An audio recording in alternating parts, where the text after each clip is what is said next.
The novel was really inspired by Henry James' Turn of the Screw, which is set in a country house in England, and the main characters are a governess and two children.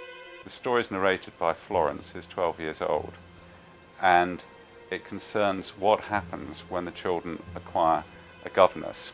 Their first governess dies in tragic circumstances, and the second governess arrives, and spooky things start to happen.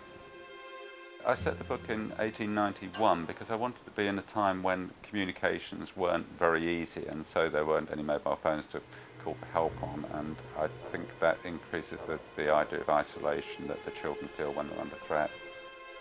I suddenly started to think it would be very interesting to look at it not from the point of view of the governess, which is how Henry James tells the story, but from the point of view of the children. When I started writing the book, the first thing that came to me was Florence's voice, and Florence talks in this very special language that she's made up for herself. It's the language that she's come to think in, and she's done it. She's been inspired by Shakespeare and Shakespeare's felicity with making up words and adding words to the language, and she's consciously tried to do it herself, so much so that she now thinks in this private language, as indeed we all do, and particularly children. Here's an example where she's talking about the library, which is a forbidden room to them. We were hide and seeking one day when I opened a strange door, one that hitherto had always been locked, or so I had thought, probably on account of its stiffness, which my younger self could not manage, to refuge from in there, and discovered this great treasury of words.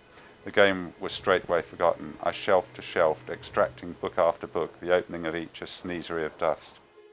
Once I started writing in this manner, it became increasingly easy, and in turn I grew to love it, so that afterwards I found it very difficult not to write like this.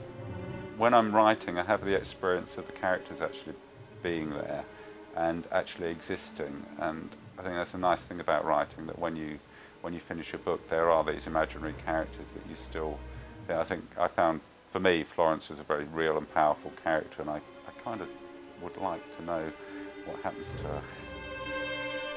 What I'd like readers to get from this book is the feeling of being a child and being alone and feeling that the world is very scary, and then how wonderful it is when you reach that moment that you can overcome that through your own resourcefulness, which we all have to do when we enter the adult world. So I'd like them to re-experience that kind of vulnerability, and then to experience the feeling of getting out of it yourself.